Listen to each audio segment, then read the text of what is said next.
Hiya, Charles. Hey, Jason, how are you?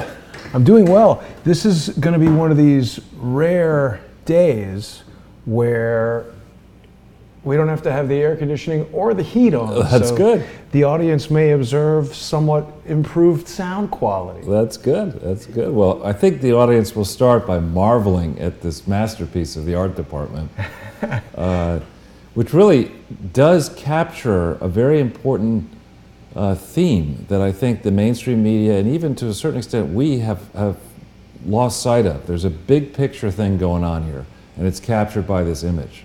Huh. This movie is, of course, Zero Dark 30, is what it's the poster's based on, which was all about the quest to, in theory, capture Osama bin Laden Right.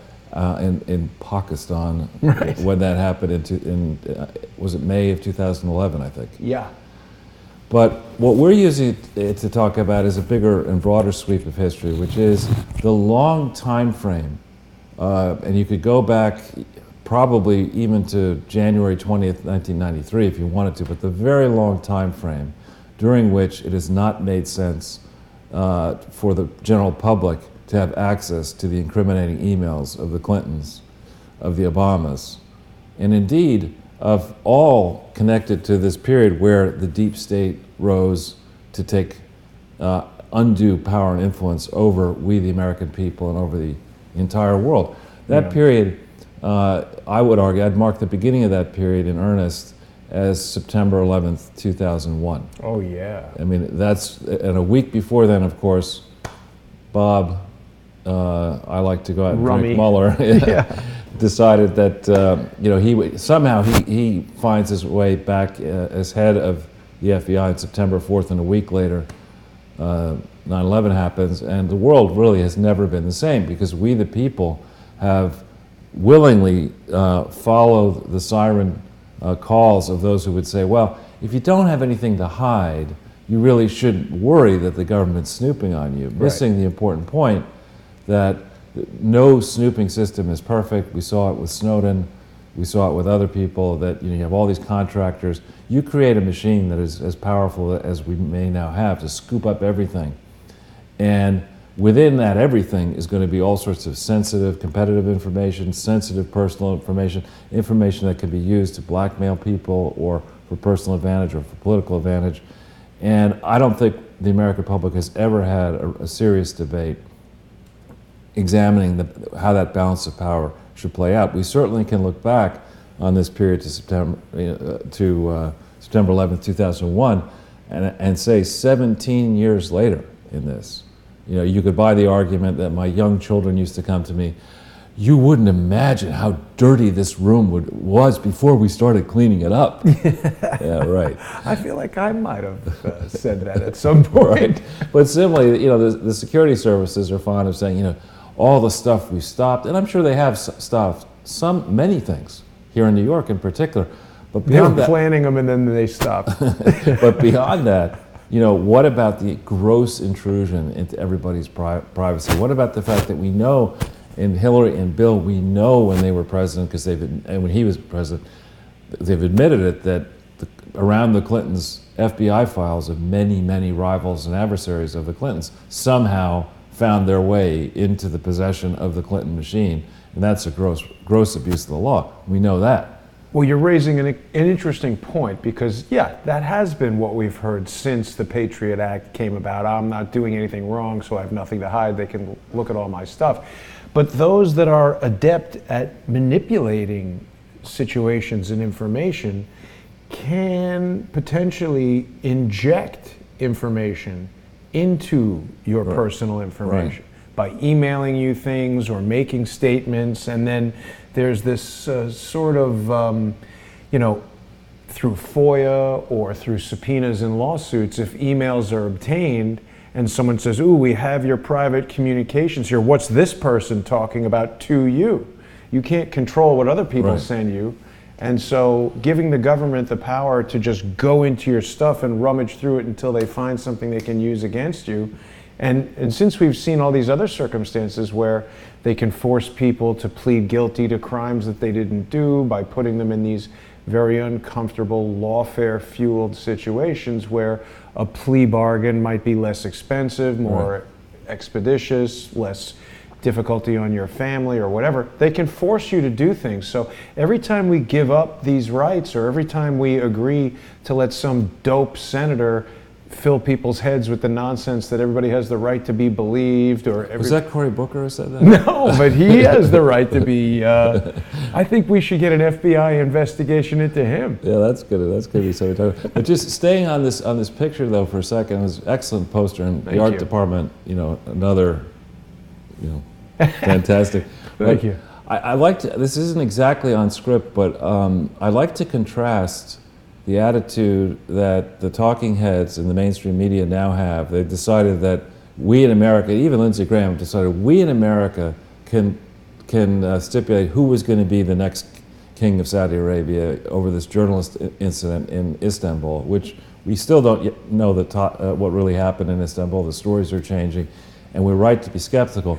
But let's take a deep breath, and as the American public, let's repeat after me. No American has the right to tell any foreign country who is the next leader in that country. That's not our province. We can react to it, but it's not, just as foreigners should not be meddling in our election, we shouldn't be meddling in the succession plans or other issues of foreign countries. So that's the first thing I like to draw some contrast to. But the second thing I want to draw contrast to is, let's contrast the approach the mainstream media, and particularly the corporate-owned media, is taking on this, finding out what happened with Khashoggi, in this consulate incident, with the complete lack of interest that the mainstream media has had in understanding what truly happened at Benghazi, what's truly going on with the Clinton Foundation, what truly happened to the people who, if they did go in and find Osama bin Laden and end up taking him out, what truly happened to the people who afterwards died,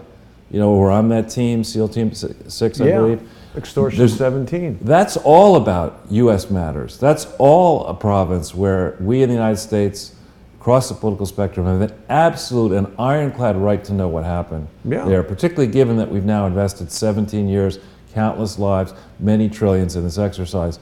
We need to go back over the 17-year-old debacle. And it is in no way, shape, or form appropriate for Hillary Clinton, now musing about a third term, or third run, I should say. The third term in her own head. Yeah, the first two terms didn't work out too well. But exactly, the third attempt. Musing about that, where does she get off saying, at this point, what difference does it make? Does it matter anymore? Whatever she said before the Senate, in the aggressive way that which she said it, about a matter of vital national and strategic interest, where we still don't know truly what happened. Now, Charles, in the comparing apples to apples department, I've brought up a picture of this guy who, by the look on your face, I detect perhaps you don't recognize. Who is that? Well, because obviously when it comes to journalists being murdered or disappearing under mysterious circumstances, some people might roll their eyes if we go and compare that to Benghazi or whatever, because Hillary Clinton has already determined that that's been investigated, and what difference does it make? Like Bill's affairs, those have all been investigated. Well, but if we're so concerned about journalists getting mysteriously killed by regimes in foreign countries, how come no one has said anything about Bashir Rabbani, a journalist who at the age of 32 or 33 died of a heart attack? Strange. That's odd. In Sweden, of all places, where I've recently learned there's a major clampdown on any criticism of the government or criticism of the migrant crisis that's going on right there. So definitely Biljana and Ole and I have spoken quite a lot about Bashir Rabbani. Haven't heard a thing about him in the mainstream news, and we don't know how he died exactly. And what about, under the Obama administration in particular, what about the many journalists, Cheryl Atkinson, James Rosen's parents, many American journalists inside our country were targeted under the 8 years of scandal-free administration, Barack Obama? I mean, what about all that? What about journalists that are inside of foreign embassies? Nobody seems to care about what's going on with them. Right. And so but this guy who likes to handle RPGs and is buddies with the Mujahideen in the 1980s and writes for the Washington Post, sure seems like he might know some people in the CIA to me. Yeah, exactly. Now that doesn't make it okay that he's dead, but it leads me to conclude that there's something more going on than just the Saudi king deciding to kill somebody who doesn't like him. Right. Well, the whole business of governance, of oversight, it used to be that the Fourth Estate were the courageous Woodward and Bernsteins right. who would go in there and, where others feared to tread, they would take on the corporate media, they would right. take on the politicians. And instead, now they've all become hounds, slaves to the same PR corporate and moneyed agents. interests. And we're not seeing, in a moment where actually the right and the left are a lot closer on some core issues. I think the people I speak to, I'm regularly on progressive radio, for example, and I'm chuckling at the Wall Street Journal attempt to characterize me as a conservative activist, when I probably in the last 2 years, 3 years spent, leaving aside this, an overwhelming majority of the time has been on progressive radio and left-leaning stuff as opposed to just conservative. But at a moment when we really are coming together on national security issues, on eliminating fraud. This is the great Utrice Lead has been so kind to have me on a bunch of times, a lot of times, and I really appreciate that. We're coming together on issues like GE. That's going to be in the news in the next October 30th. They're going to attempt for the umpteenth time to try to explain with a straight face why anybody should believe anything they have to say about anything. But their stock price continues to crater. The way they've treated their communities, their environmental responsibilities, their pension responsibilities, their taxes, and meanwhile rewarding the top executives with mega packages they didn't deserve. I mean, that's coming out of my mouth, is pretty close to positions that people on the left might have. I think if we're going to have a financial system, it ought to have rules that should be respected, and people should pay penalties when they break the rules. Similarly, in political land, the same thing should apply. If you're going to get up there as Spartacus and make it big to do about Kavanaugh, probably not the best idea to go patrolling in men's room and assaulting people, as is alleged. Now, we don't know if that allegation is going to be proven out. You're innocent until proven guilty. But, there needs to be some balance here. It can't be just because everyone understands that a Senate room is a room where the senators are sitting up high and the witnesses are sitting down low and everyone else is waiting on every word, and it's easy to look good from a Senate seat. People need to remember that in the United States of America, maybe not in Saudi Arabia, but in the United States of America, the politicians work for we the people, and it's not the other way around. They don't seem to remember that, Charles, the politicians. And also, as far as being innocent until proven guilty, I wonder, they should really allow Brett Kavanaugh to be the judge presiding over any accusations against Cory Booker and ask him all kinds of questions in the way that Cory asked Kavanaugh. Yeah. So this captures a lot in one image, and my hat's off to you for putting it together. It's really wonderful. Thank you. At another moment, we'll have to go back into this question of what really may have happened with this raid. Yeah. That's not the subject for today. Today we're focused. Well, it's interesting, Charles, because you bring this up just at a time when Michael Moore is about to release his book, Pain, How We Dismantled the FBI in Our Pajamas, which raises a lot of questions about this raid in Pakistan. And Michael and the book have been coming under fire from some of our classic adversaries who, as usual, don't bring facts or countermanding evidence, but simplistic, opinionated slurs and ad hominem attacks on Michael. And it's interesting that that this was the topic that you came up with today. So I think there are a lot of things that are going to happen in the next 2 to 3 weeks. Of course, Michael's book is going to drop, and people will be able to get that at Amazon.com. We'll be talking about it more on Tuesday, only on Patreon, on More Pain, one of the shows in the Only on Patreon series. And then, of course, November 15th is the filing deadline for the Clinton Foundation. So there's a lot of things that are going on that I have observed. I don't know if we're ready to talk about some of those things, but people can see on Twitter what's going on with some of the old adversaries coming with the same old stories, no new information, no evidence from the old stories. We've got other people coming out of the woodwork to make up lies and stories. I just find it interesting to see the three of us, yourself, Michael Moore, and I, being maligned by people just as we are delivering the goods. Well, let them continue maligning. We're going to continue attacking and exposing and investigating and prodding governments around the world to do the work that should have been done a long time ago. Right. And so to that end, maybe what we can do is get through the slides, and then I know there's some other stuff we want to talk about at the end. Oops. Sorry. Like that. Yeah, no, that's, people didn't see that yet. There we go. Yeah. So the way we work on these projects is we have a lot of different ideas moving at any one moment in time, and then we have to wait and see what people do. And one reason I like to come on Sunday at 3 is a lot of the mainstream investigative work is sort of in the can and done, and we can anticipate what they might be doing in the next week or so.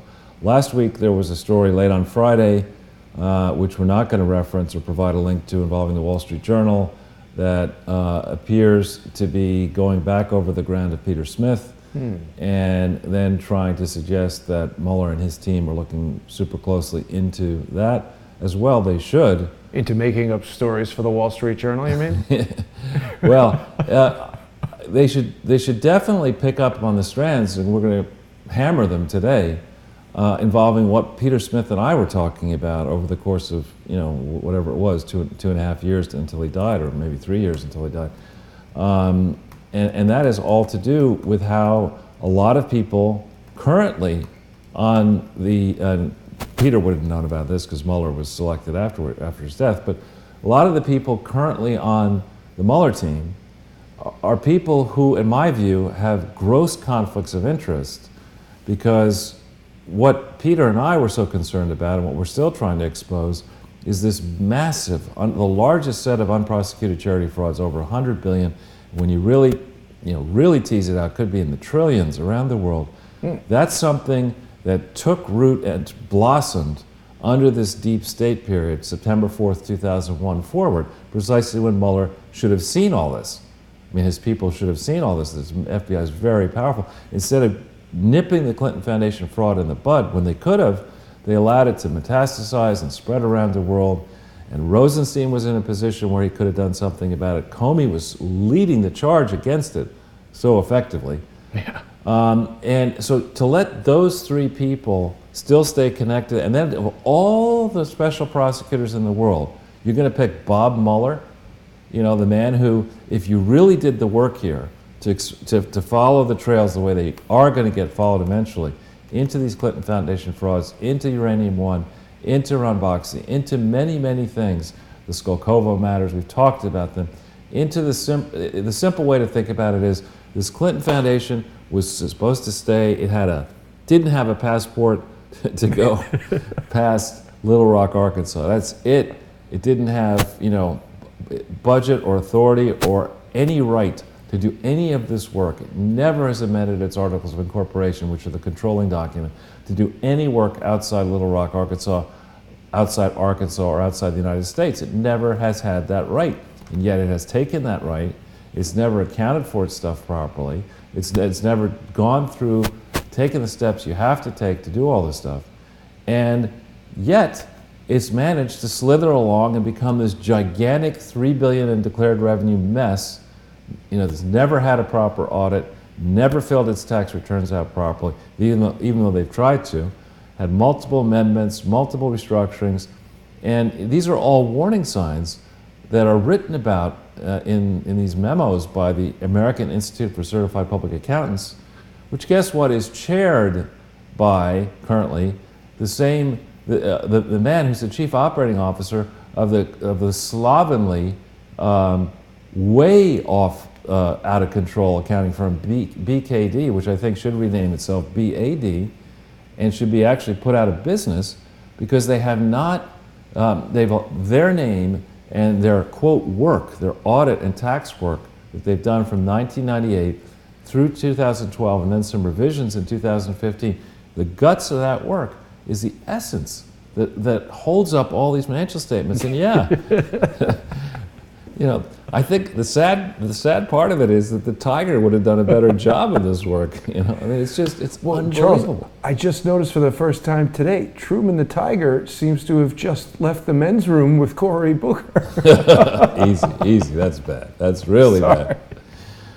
But so my thesis here, and one that the Wall Street Journal and Washington Post, you know, they resist every effort. If this were a Republican, well, we have the Trump Foundation as an example. Look how they treat the Times and the Washington Post, and it treats the Trump Foundation, which is a $20 million exercise being wound down already, where the Trump organization has already paid a fine. This is, I actually found out what the legitimate mistake the Trump Foundation made was. What was that? No IMAX movie. That would have solved the whole problem. Sorry. So what we're going to get into today is, and I'm not a lawyer, and I stress that in every broadcast, but we're going to talk some about the questionable authority that seems to have been delegated to Bob Mueller. We found the special counsel statute. We're going to talk a little bit about it. We'll talk about the tactics. And when I look at this, and when we all look at it together, and there are lawyers watching, I think an excellent question is one of the oldest questions, you know, quo warranto, by what authority does Robert Mueller carry out his investigation? Who's supervising Robert Mueller? Was his selection even carried out in accordance with the appropriate laws and regulations? And if not, why not? So the further thing to say is, you know, the way the corporate-owned media likes to play this is that Donald Trump, because he's such an aggressive president, is in theory obstructing justice in the Mueller investigation by the way he's being so aggressive and criticizing all this kind of stuff. You could make the argument the same. Sorry, something else. You could make the argument the same way against Mueller. Is Mueller, by his high-handedness, by his, in my view, vastly exceeding whatever authority has been disclosed to the public he has. We don't know what's been given to him in private. We should know that. But is Mueller intimidating and obstructing the required investigation into these Clinton Foundation frauds? We're not talking here about $1 million fraud, which is bad. We're talking about $3 billion declared, $100 billion likely, $1 trillion possible fraud. And this is our 113th video on the subject, more or less. Yep. And what's going on? These people are out there fundraising even now. Well, that's what everybody asks me, Charles. When are you going to prosecute? Yeah, exactly. Come to think of it, we did that recent back to school presentation, and sure enough, Bill, Hillary, and Chelsea Clinton this freaking weekend are in Chicago at the Clinton Global Initiative University that legally doesn't exist. It wasn't registered in New York properly. They have no legal authority to do it. They haven't disclosed their payments to the Clinton Foundation. To the Clinton family, $17.6 million from 2010 to 2015 in all these documents. It's not a university. It's, in theory, a joint venture partnership. There are no legal documents on that. There are rules on that in Illinois, in New York, and other places. And here we have this meeting, CGIU 2018 in Illinois. I mean, does anybody in Illinois give a shit about the law? Is that the bottom line here? I think nobody no. cares? Yeah. So I wish I would have known about this. I would have gone to that. Oh, I would have spared you the pain of going out to Chicago in October. And who knows how much this boondoggle will cost? People flying, and talk about wasting money and global warming. You have people flying from all over the country, a whole bunch of countries, to come to this meeting for something that is absolutely not authorized as a charity, but is holding itself out as some kind of university when it in no way is a university. I mean, this is just like open and shut case. Trump University, down. Clinton Global Initiative University, wherever it wants to roll, it rolls. Illinois, Florida, Arizona, who knows where it's going to go next? What do they teach you here? Nothing. How to rape and not get arrested? No, it's just, if you go to the very bottom here, it says, Since 2008, students have made more than 6,250 commitments, and nearly $3 million in funding has been awarded to these commitment makers. Now that's not very much. That's $5,000, less than $5,000 per commitment maker. What is this all? What are these people doing? Well, we went through it in the back to school thing. That's a project to make reusable menstrual pads and right. And all that kind of. Then they got somebody else doing some research on toxic shock syndrome to work with that group. They had somebody doing, earthquake preparedness pamphlets in Creole and Haiti after the earthquake had happened. Yeah. It's just ridiculous. Crazy. So if we go back in, we go back into the next page. This is our standard page where we talk about the basis upon which we do these presentations. I notice you continue to have more and more new subscribers. You're pushing 69,000, I think. Well, that's true, Charles, but something odd is going on. There's been really such a noticeable reduction in the viewership to some of the YouTube videos that people have begun to email me about it. And the thing that I find very strange is that the following on patreon.com/crowdsourcethetruth continues to grow. So that seems to indicate there's some sort of inorganic interference happening on YouTube. Now, I don't know if I shared this fact with you earlier, but on that same trip where I went to Sweden and did a lot of work with Ole Damegard and of course Judith Very Baker, who I don't know if you're directly familiar with Judith, Charles, but she was Lee Harvey Oswald's girlfriend and has presented a ton of credible information that fills in so many of the holes in the JFK assassination. YouTube has taken it upon itself to add this little note about their opinion of what occurred with regard to the JFK assassination. Why don't they put these notes on stories from CNN or other sources where they disagree? So I think there's a number of different things being done to reduce the reach of some of the videos on Crowdsource the Truth. And really at this point, Charles, I think the best thing that viewers who support what we're doing on Crowdsource the Truth, the best thing for them to do is to make sure that they're subscribed to and sponsoring on patreon.com/crowdsourcethetruth, because YouTube continues to show us for a variety of reasons that we cannot rely on a single source to get this information out. And I think that, saying that Google is a monopoly, that's one thing. But I think YouTube itself is a monopoly because not only are they providing the video server, they're providing the oversight to the content on that server, they're providing the advertising, the payments, etc. With Patreon, it's just sort of a portal. It's a web page that I can put whatever I want on there. And the videos come from one place, the credit card processing is done someplace else. So it's decentralized in that regard, that there's not one overlord holding all the keys. And for people who are watching on YouTube who say, well, this is free, I don't want to pay as little as $1 per month to patreon.com/crowdsourcethetruth, you're really buying back your ability to choose what you get to watch. And if people watch what we say and disagree with it, they're free to disagree or turn it off or discontinue support. But why would you want Google and YouTube making that decision for you? Yeah. But that's what's going on there. All right, good. So what we try to do, as our new viewers may not understand this precisely, so I'd just like to take a second every week to tell people that this is different than standard media or even standard podcasting. What we're trying to do here is engage the growing Crowdsource the Truth subscriber base and others to not just simply listen to our presentation, but to tell other people about it, and specifically to tell their congressmen, their senators, the attorney generals, district attorneys, people in a position to move public opinion, that this fraud needs to be stopped. These people, you see, they're out there in Chicago right now asking for more money.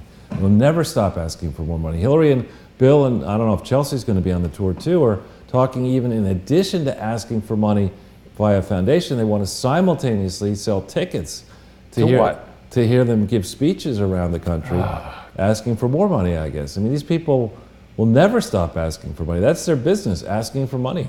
I mean, they ought to go. Maybe they should start by or return. Put Hillary in one of those crazy coats she wears and put her on a cardboard box next to Grand Central Station. And during the holiday season, which is coming up, with a bunch of little kids. Give her a bell and sit out there. Exactly, a bunch of little starving kids. I mean, that in essence, you're not supposed to do that, begging on the backs of starving children. You're really not supposed to do that at all. And that's in essence what these people have been doing.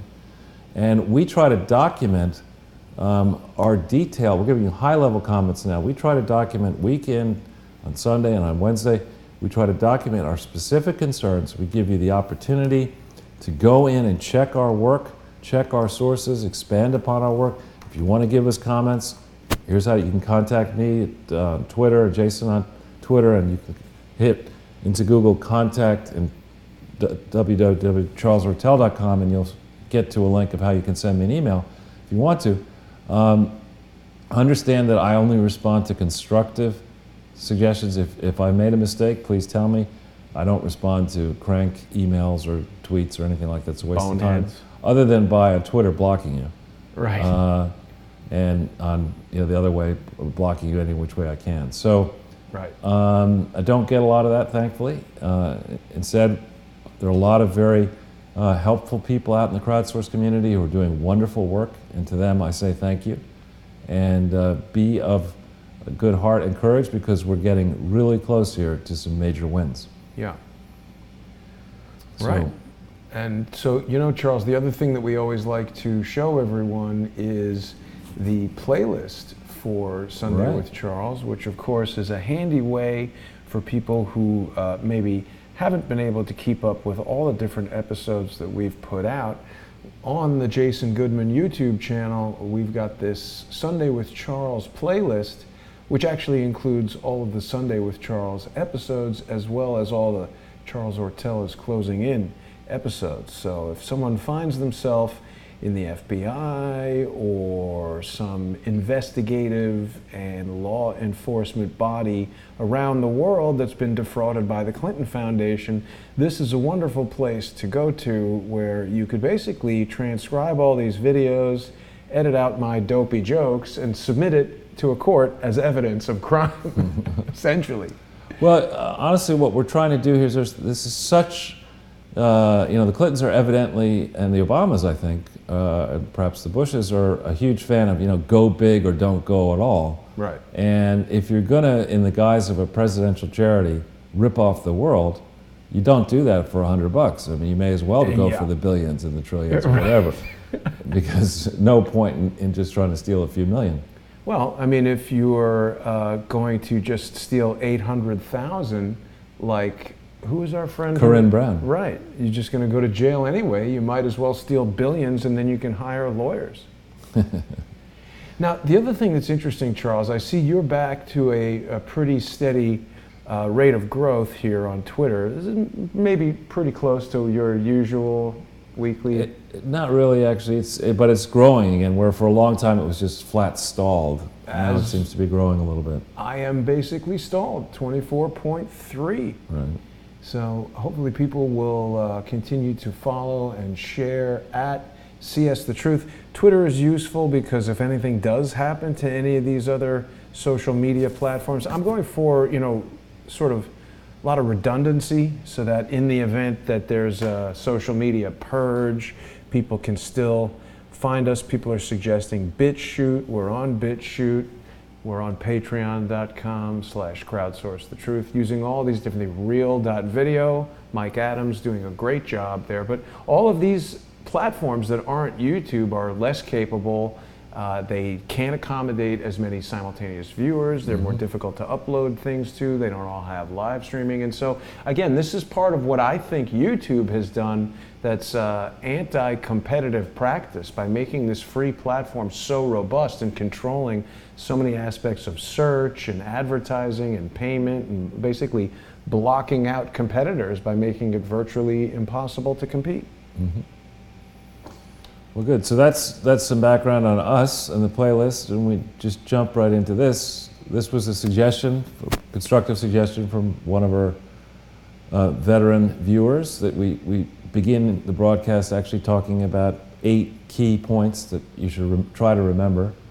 We're now learning that in the first zero-hedge link there to the right, we're now learning, I think we're getting additional confirmation that it wasn't the Russians who were successfully interfering in the United States election. It most likely was the British, elements of the British, who were colluding with elements in the Obama administration, elements in the Democratic Party, first to influence the election in her favor, and then when that didn't happen, to try to steal the election after the fact for Hillary, promoting the resistance, the recounts, all that garbage, and then making Donald Trump's, the incumbent Trump administration's life miserable.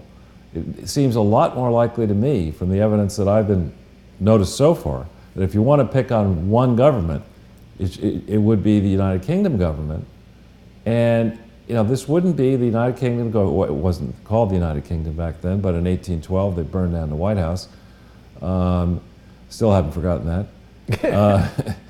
But sometimes in a strong relationship, a long-standing relationship, as we have had with the United Kingdom, we have the left-leaning, liberal, globalist wing of really the Democrat and Republican Party, and we have similar people, the Tony Blairs and others, in the UK. And as a guess, the people in the UK and their American allies were horrified at the notion that Donald Trump would go down the path, take America down the path that he is taking us down, where we're promoting our national interests and getting fair compensation and fair, we're shaking up these international alliances, those that are useful, we're trying to work with, those that are not useful, we're discarding or lessening our funding for them. I don't mean to interrupt you, Charles, but I found this article quite interesting because everything you're talking about right now aligns very much with a lot of what David Hawkins talks about, that the crown agents, the British royalty, continue to be a imperialistic force throughout the world. And I just happened to see this story this morning in TMZ that Prince Harry and Meghan Markle are saying that their kid could be president of the United States because she's a US citizen, and apparently there's some way for her to have the baby where the baby would be a US citizen. But I guess part of the British royal family, I think that's the last thing we need, is a King of England to be the president of the United States. Yeah, well, of course, William would have to die for Harry to be king. But, I'm not putting anything past them. There's some slippery, weirdos in need of orthodonture. And a shave.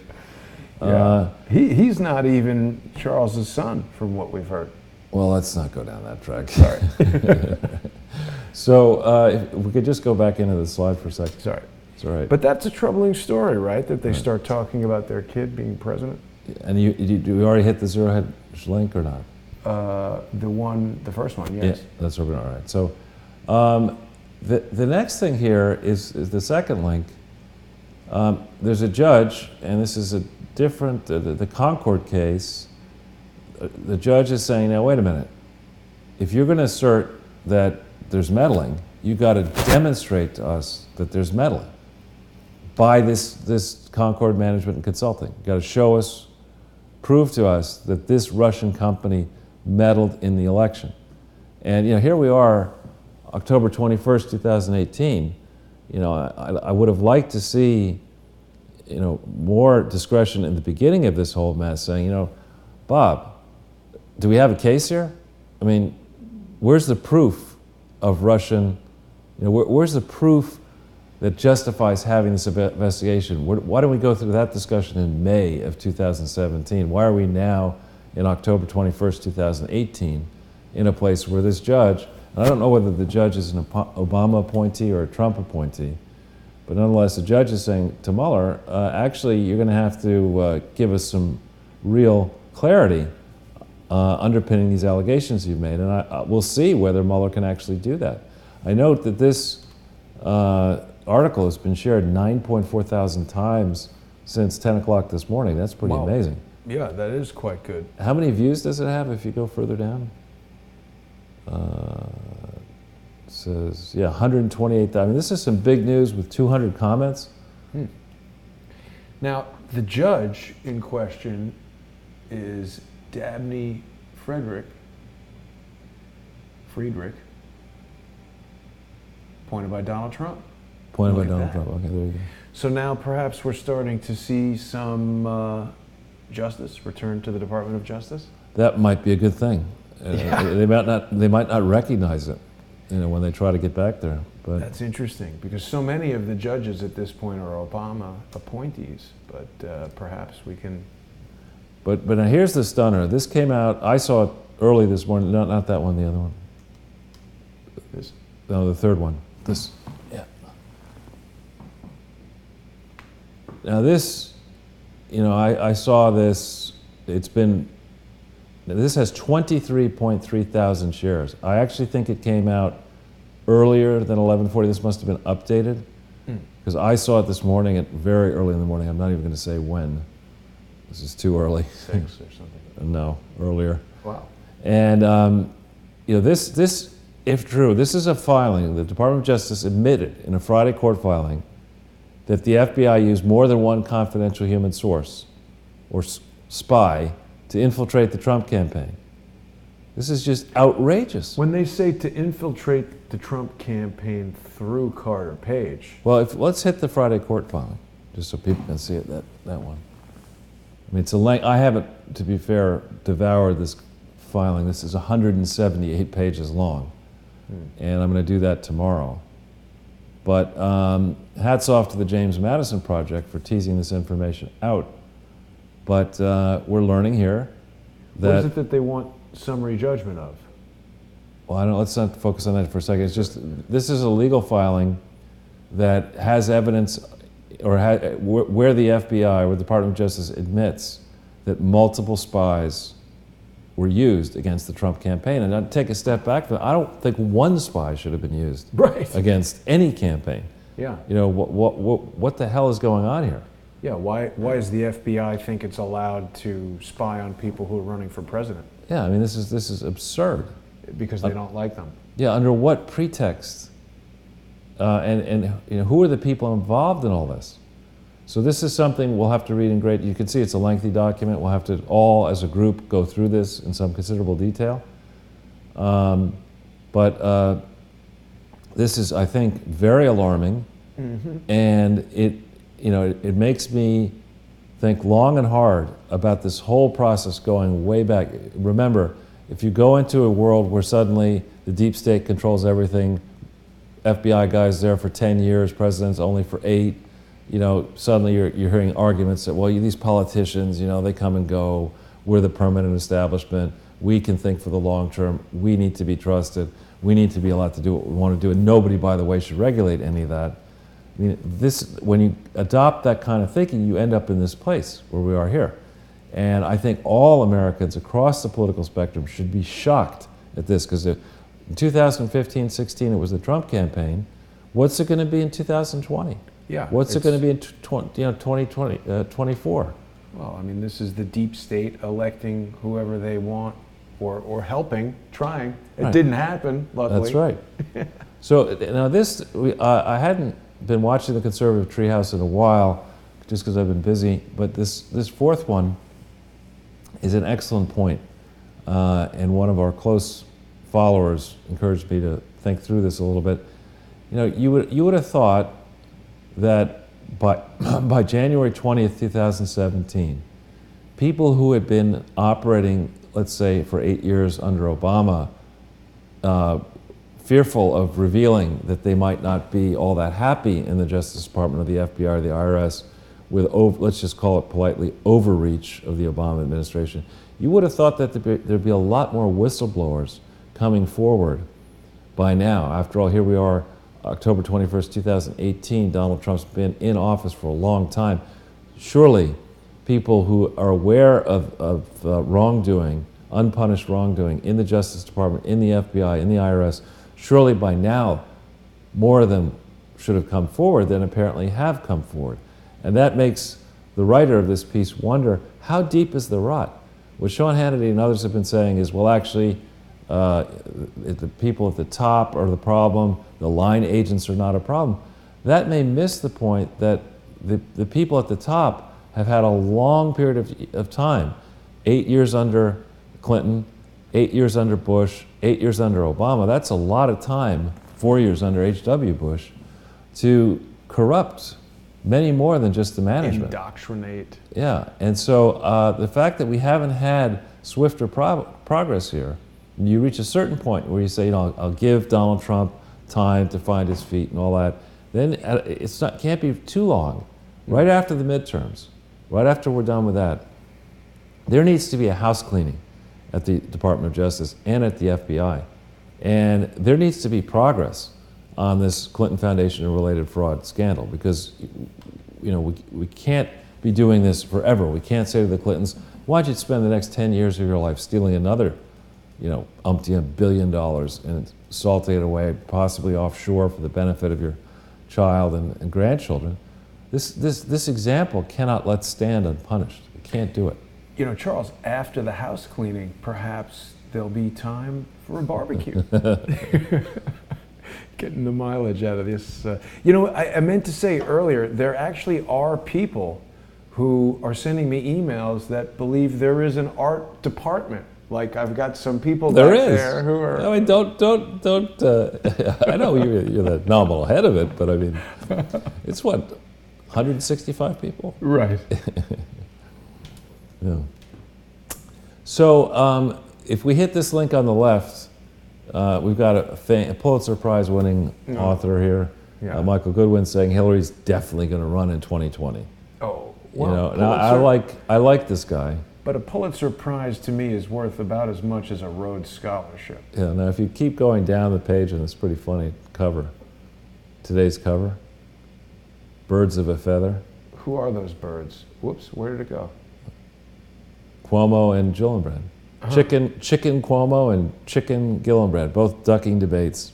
I think Hillary might look pretty good in that outfit as well. If it comes in orange. Right. But, you know, he's saying that Hillary's going to run. Now, you know, when you operate at his level, he's always on television. He's a famous guy.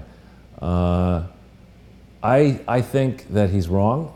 And if you go back into the slide and hit the other link, I want to give a shout out to Katerina Blainova of Sputnik. She put this piece together very rapidly. She sent me questions on Friday. I responded to them Saturday morning, and she got this right out. It's great pictures she selected. Yeah, and she does a lot of work. She doesn't simply just publish what I do. My answer. She does research, and she weaves a very good story together with lots of links and resources. But I think that if Hillary Clinton is allowed to run in 2019 and 2020, then we will know that Donald Trump has been completely compromised, because I don't see how the Clinton Foundation remains in business much after November 15th, 2018. Right? They're going to they have to lay down by then. They have to come with a new audit, which if they don't correct, and we're going to go through some new errors that you don't know about yet. Wow. If they don't correct any of that, then it's just more arguments in the legal case, which I hope has been brewing inside and outside this country, many different directions. If, on the other hand, they confess, they restate and confess, then there's no way that somebody who was in ironclad control of the Clinton Foundation from November 2nd, 2013 through September 10th, 2015, you know, and had with her husband and daughter the power to direct the affairs illegally of the Clinton Foundation, nobody who would go to those lengths can then say, well, actually, I didn't know what was going on. I mean, so I think they're in an impossible place, the Clintons, and I think it is not the smartest thing in the world to be sending these supposedly rich people even more money now. Indeed, as I've been arguing for some time, and you're beginning to see these arguments in the mainstream press, Democrats are poorly served by the Clintons. I mean, it's the longer they stay out with this baloney, you know, the less likely she's ever going to be to run and win, and certainly Chelsea's never going to run and win, not in this universe. I just feel like their perception of what is right and real is so far removed from the actual fact that she might well run again. Well, it's tough to do that, you know, when you're a felon. Yeah. It's very tough. And I mean, Justice, you look at the case of Corinne Brown, from the time that she was indicted, shortly after Hillary was cleared in the same week in July of 2017 by dopey James Comey. She was indicted and convicted within a year. So, you know, when people decide to, you know, that they've got the case they need, they can move to a conviction, win a conviction, enormous pressures, I think, will be added to the ones that are already on the Clintons. So, and the good news front, and I notice I put, some argue Hillary is going to run in 2020 as a green item. It's a good item. I mean, the longer she says she's going to do that, the better it is for us, actually. And why better for us? Because she's just crapping up the Democratic Party? Yeah, it's creating uncertainty. It's causing potential rivals for Hillary not to be able to raise money, not to be able to make plans, not to be able to do things with the kind of certainty they might need. All the while wondering whether Hillary is going to come back once again from the nearly dead. Hey, Charles, look at the similarity between dopey Hillary and dopey Comey. Right, they're playing both patty cake. Holding up their hands like, I don't know. Exactly. What I could don't know possibly nothing. go wrong? So on the Hill story here, one thing I like to, I'm nervous that there could be a financial crash. I'm very nervous about what could happen with the GE announcement on October 30th. They may have to cut their dividend, eliminate it even. But I thought you want GE to do... Right, but the ripple impact of that. So if you're trying to tank the market and tank Trump and tank the election, what you do is you use the argument that maybe would be whipped up over the internet by the people on the inside of the corporate media. Donald Trump's programs really didn't work. They killed GE, they're killing retail, they're killing this, he's killing trade, he's blowing GT was in trouble long before Trump. The facts don't matter. It's just the narrative is what they would use. October 30th is exactly a week before the election, I think, or thereabouts, maybe 8 days before. And so, you know, you'd use that as an argument that you can't trust Republicans, look at the crash, et cetera. And the good news is, because Trump, or really the central bank, Jay Powell, has been raising interest rates, should we have some type of correction? And mind you, in my lifetime, in '87, we had an October stock market crash where the market was down 21%. You know, 21% on $26,000 is, said 26,000 on the Dow is like 6,000 points in one day. Wow. Something like that would cause, you know, heads to spin, leveraged investors would lose a lot of money, people would be recalibrating. In that environment, though, our central bank, thanks to the policies that Jay Powell has been following, has room to stall the march upwards in interest rates and lower temporarily interest rates again. So the cushion of a one-day crash or a two-day crash, I think, is that the central bank could temporarily lower rates should that happen.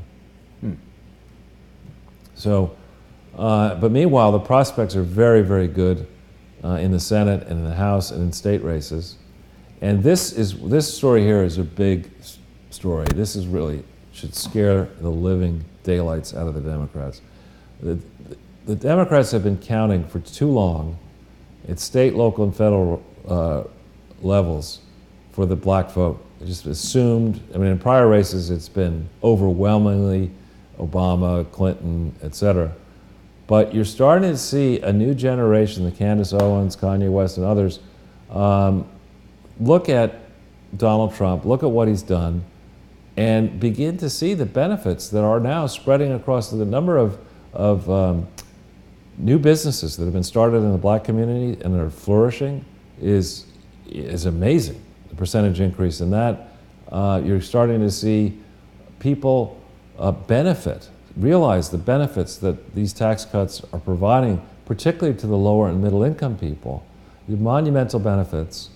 And Donald Trump's team is, despite the negative comments that you get out of the predictable, in quotes, pundits on the corporate-owned media, across this country, in community after community, communities that have been kept down by corrupt Democratic politicians who care more about graft and parties than they do about actually fixing the messes they've helped create in so many of these inner cities. You're starting to see people realize that Donald Trump and his team want to change things for the better for all Americans.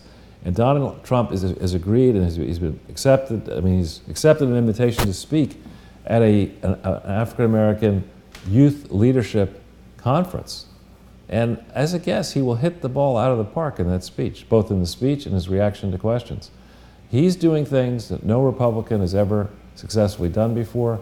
And the difference between him and a standard Republican politician is he understands how to create wealth. He understands, how to create jobs, and he has managed a sprawling empire successfully.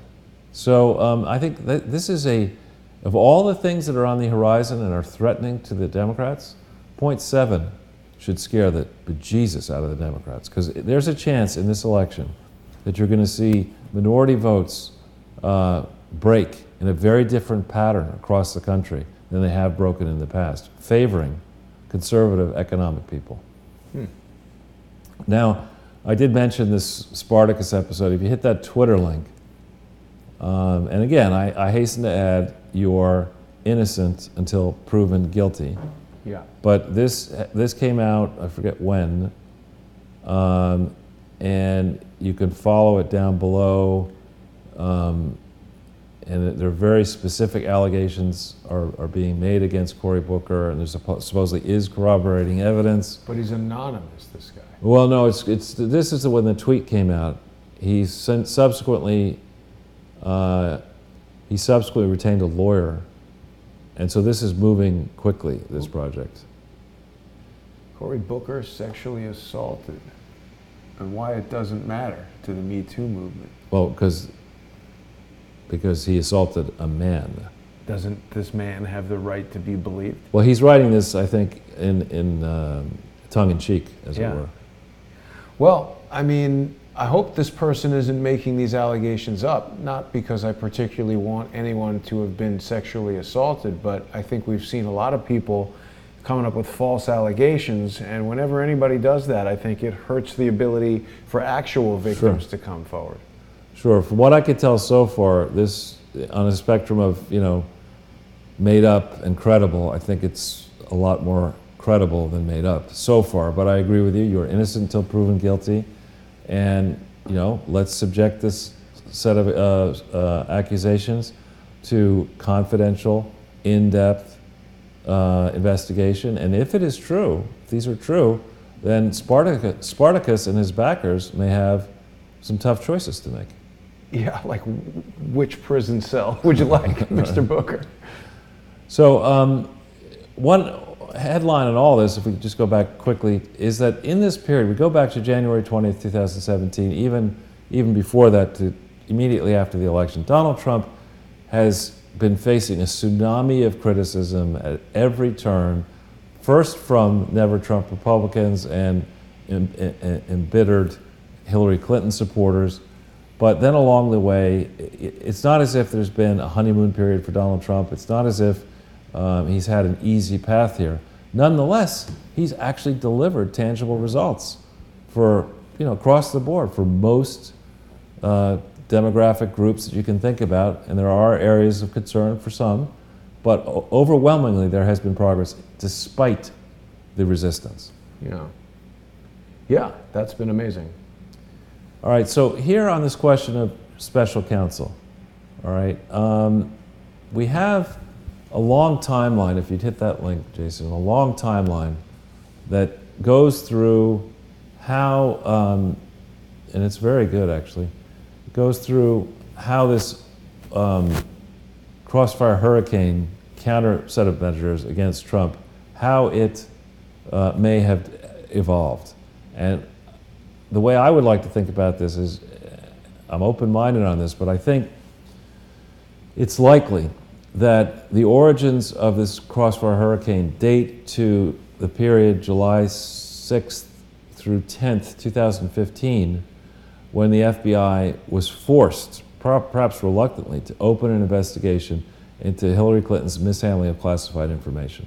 The politically charged and connected people who were aware, Peter Strzok and others, we know how politically charged he was, must have gleaned right away, oh my God, this is a serious problem for a potential Hillary Clinton candidacy here. we better have some other countervailing thing to deal with here against Republicans generally and against a front runner once that front runner emerges.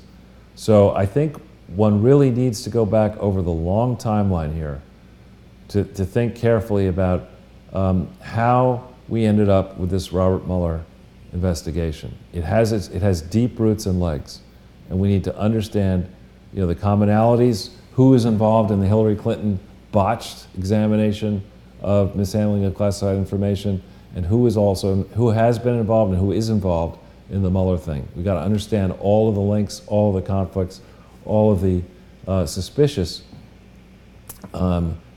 issues that are involved here. But when you technically look at the grounds, and I'm not a lawyer, but here's a section of the Code of Federal Regulations which talks about the grounds for appointing a special counsel. Sorry. Did you want that or no? No, I wanted the slide. Sorry. It says the Attorney General, okay, that would have been Sessions, or in the cases in which the Attorney General was recused, okay, so he recuses himself early on. The acting Attorney General, that's Rosenstein, will appoint a special counsel when he or she determines that criminal investigation of a person or matter is warranted. Okay, criminal investigation of a person or matter is warranted. So when did Rosenstein determine that a criminal investigation of a person or a matter is warranted? But most importantly, and that investigation or prosecution of that person or matter by a United States Attorney's Office would present a conflict of interest. Now let's think about this. What was going on is that Comey had put a team together to that I believe was this Crossfire Hurricane thing that officially began July 31st, 2016. So it had been working away, and we don't yet know, the FBI would know, the Department of Justice would know, Donald Trump's team would know.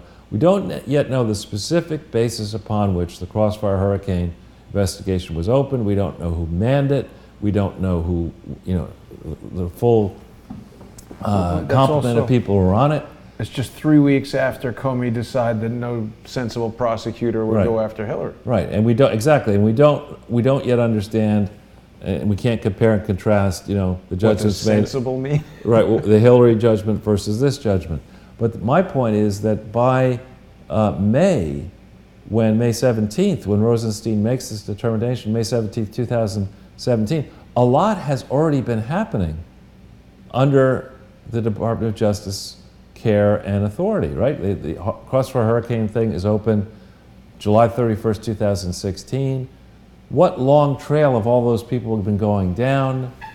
Who are those people that were involved in that? And how can you say that, the investigation that has such deep background and so much money already spent, how do you say, well, actually now what we need to do, because Trump fired Comey, what we need to do is we need to create a new investigation that's going to take over from that old investigation.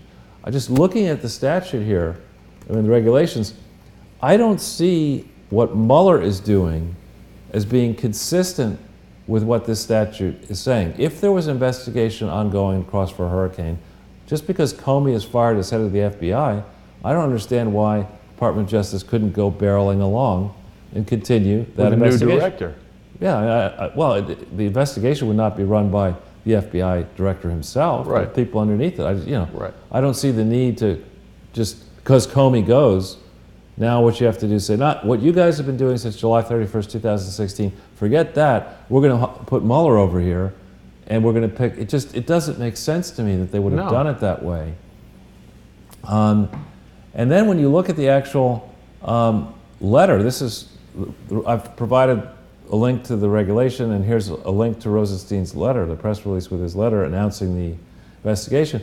It says, the special counsel is authorized to conduct the investigation confirmed by then FBI Director James B. Comey, I should say B. Comey, in testimony before the House Permanent Select Committee on Intelligence on March 20th, 2017. I think that's Crossfire Hurricane, which began July 31st, 2016. You're saying the investigation itself is Crossfire Hurricane? I'm saying the special counsel is authorized to conduct the investigation confirmed by then FBI Director James, should say B. Comey, when he testified before the House Permanent Select Committee on Intelligence on March 20th. He didn't call it Crossfire Hurricane, but I think that's what he was confirming had been investigated, Crossfire Hurricane. If it's not, what investigation did he confirm? When did that start?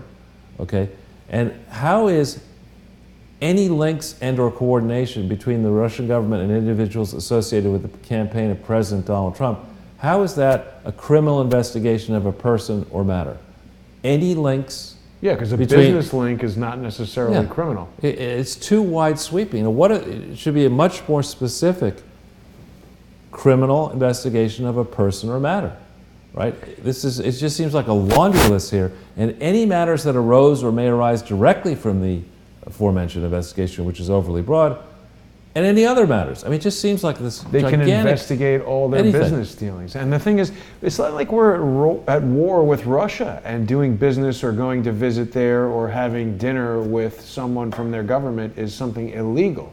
Right. I mean, we've heard many times that there's got to be a specific allegation of a crime, not just investigate anything he ever did with anybody having anything to do with Russia. And there has to be probable cause. Right. It's not just, I don't like Donald Trump, so I'm going to investigate anybody on his campaign. I mean, right. Given, and we now know some of the highly charged texts that were flying back and forth, we know that at the senior levels of the DOJ under Obama and the FBI, that there might have been a few Republicans, but maybe even they were never Trumpers. I mean, it was anti-Trump, anti-Republican, pro-Obama, pro-Clinton is what we see from these texts so far. Now, maybe there are other texts that would show that there are different teams on this, but there's going to be quite a few additional texts and emails coming from freedomwatchusa.org's FOIA lawsuit against the special counsel's office November 2nd. I forgot to say that. That's another thing that's happening in the next 2 weeks. Great. So as we consider this, we've been over this again and again. For our new listeners, we'll just start watching in the beginning and you'll see what we're talking about. But this is an extensive FBI vault file here. It's now 3 sections. It shows very clearly that Hillary Clinton was being investigated for public corruption in 2001. I mean, as a senator, early on, in the first month or so, she was being investigated for public corruption. That's crazy. And then decided that on the strength of that, they beat that rap, Might as well keep up with the crime. Yeah, expand it. Exactly. You put Mueller in. Doing so well in the first location, right. We got to. Yeah. So, Mueller, Comey, and Rosenstein all missed this escalating fraud from February 2001 through sometime in 2005 when an ill-fated decision was made to abandon the investigation of the Clinton Foundation. Mueller, in his role as head of the FBI, missed this expansion from the 4th of September 2001 for 12 whole years, 13 years, I guess, all the way through September 4th, 2013. He missed what we're going to show you. And it's not like, one mistake. I mean, it's this gigantic. If you're trying to figure out how not to run a charity, you just look at the Clinton Foundation record and do the exact opposite of every single thing they've ever done, and you might have a chance of not breaking the law. That would be how to run a charity, is do the opposite. Right, the opposite, right. You might stay within the law if you do the exact opposite. That could be a class at the Clinton CGI University, how to not run a charity. Right. Everything we did. They could just have this show would be the curriculum. Right, exactly. and Comey himself, from the 4th of September 2013, he gets brought back into this mess, having missed it the first time from 2001 to 2005. Just the person for the head of the FBI as the Clinton Foundation gets bigger and bigger and bigger, the mess. Let's bring in dopey James Comey. So he misses it all, puts the kibosh on any serious inquiry from 4 September 2013 through 9 May 2017. It's ridiculous.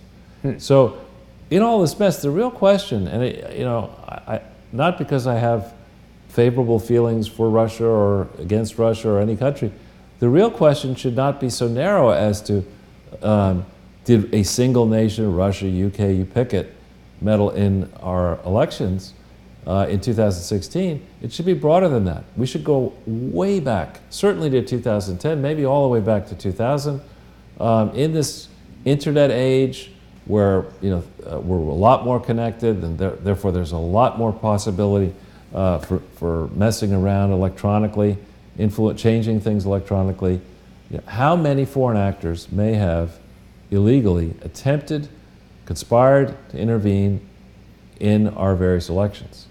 Charles, didn't dopey James Comey himself say that very likely China, Iran, Russia, and other foreign actors compromised Hillary Clinton's server? Why is that? How is that not a bigger deal? I know, and because it's so one-sided. Unfortunately, what's happened here is that these folks, across the political spectrum, have put us in a place now where I hazard a guess that very few Americans who think about this have confidence in the leadership of the Department of Justice, in the leadership of the FBI. And that's a horrible place to be for a country that spends $6 trillion a year on government. I mean, we should have confidence in those. Yeah. So this is not meant to boost my own horn here, toot my own horn, but these are excerpts, key excerpts from a document that's linked up above that I published on the 20th of April, 2015. And here I asked some basic questions about, what are these disclosures when you look at them? What do they tell you about the degree to which the directors, the executives, discharge their onerous duties, their duties of care, loyalty, and obedience to the Clinton Foundation? What do these disclosures tell you about how seriously they took their duties? And the answer is it tells them they're a bunch of crooks. Did the management and did the trustees make sure that the Clinton Foundation stuck to its authorized knitting, which was to stay in Little Rock, not mess around in Harlem and New York and Boston and around the world, fancy climate changing and fighting climate changing and fighting HIV/AIDS and doing all these things that sound fun? Did the management stay true to their authorized purposes? And the answer is, did they not? They certainly did not do that. Did they discharge their duties? No, they didn't. Have they disclosed all their related party transactions? No, they haven't. Then I said back then, April 20th, or do the Clintons and the Clinton Foundation function as Robin Hood in reverse? It's a simple thing to think about. These are rich people stealing from the poor, I would argue, to entrench their political powers and indeed to finance lifestyles. I mean, that's what these people are doing here. This is not, the classic Robin Hood approach of, stealing from the rich to reward the poor. These are you're stealing from the poor to reward the rich. That's why they have to work so hard, because you got to steal all that much more. Right, and when you look at this track record, and indeed, I've been at this now since March 16th, 2015. And there has not been a credible counter to any of these allegations. Generally speaking, when even the Saudi Arabian government has come back with something, it's not necessarily credible, but they come back with something about what may have happened at this Khashoggi incident in Istanbul. The Clintons have managed to compound their legal woes, in my view, by amending historical documents, with making more errors in them. It makes their legal liability potentially even worse than it was before we started on this mess. So you have to ask yourself, why haven't Comey, McCabe, and Wray given the Department of Justice enough evidence to stop this damn set of frauds? I mean, what is so complicated here? If we allow this example to continue to stand, then it's not just, the message will not simply be that first the Clintons got away with this, they made a whole bunch of money, positioned Hillary maybe to run against Chelsea to run again, and passed all these ill-gotten gains down. But it's that they've set an example, a bad example that the Obama Foundation is following, and this will stand in history, this example, if it isn't punished. And you can be very certain of one thing, that somebody who may not even be born now will find out about this and say, I can do whatever the Clintons did. Do it better. I could do it a lot better. This will be in the era of space travel. They'll be stealing planets. They'll be doing whatever, all in the name of charity. So it's what is taking so long here? Yeah.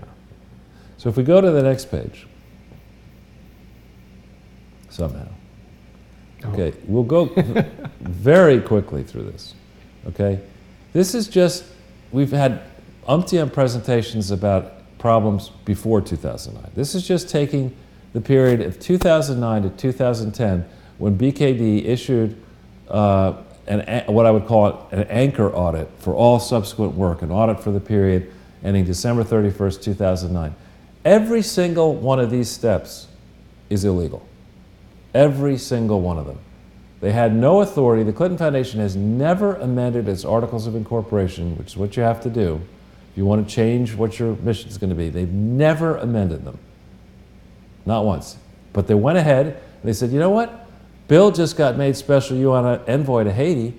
We better have an operation in Florida that sounds kind of like the Clinton Foundation so we can grift from that Florida base. So we're going to set up this fake foundation, the William J. Clinton Foundation Corporation, on the 1st of June 2009 in Florida. That was an illegal act. They had no right to do that. And then in September, we've been having this Clinton Global Initiative we've been doing ever since 2005. We better set up a new company to do that. So they did that illegally and incorrectly. And then they went ahead with Obama attending and held a Clinton Global Initiative annual meeting weeks after they set up this nonprofit corporation without even filing an application for federal tax exemption for this entity. They just went ahead and had this big shindig. Then they did the same thing with the Clinton Health Access Initiative. This is something that they had no authority at the parent company level to enter into this activity. They'd done it anyway. So they said, all right, we'll just set up this entity. They filled a false application out to the IRS to cover off this activity. They've hidden it. It's not on their website. You can find it in New York State. You can see all the lies for yourself. They go down the path of they're raising money for something called the Clinton Haiti Foundation, which has no legal paperwork. And then they decide after they've gone down that path on January 28th to set up the Clinton Bush Haiti Fund, again, not disclosing all their historical defects and all these other steps that they'd have to do it. Same thing for Alliance for a Healthier Generation. They coax a determination letter out of the IRS for this new chai on the basis of a false and misleading application. That's a crime. They coax another one out for the Clinton Bush, another crime. Then they submit a false application for New Alliance for a Healthier Generation, a false application for New CGI. These letters get issued, again, a crime. And after all of this, when they're engaged in all these errors, they fail to disclose any of these things to their auditors, or if they did disclose them, the auditors just decide to ignore it. And they issue an audit, BKD, even though they should have said the Clinton Foundation, the entity called the William J. Clinton Foundation, started out in theory as a presidential foundation, but for these 2,755 reasons that we found so far, I'm just making that number up, the Clinton Foundation long ago ceased being a validly organized and operated foundation, and we can't issue an opinion. Instead, they say, oh yeah, that's fine, it's a foundation, no problem. You got it. A couple too many beers at the Tigers game. Exactly. Who was the person they had?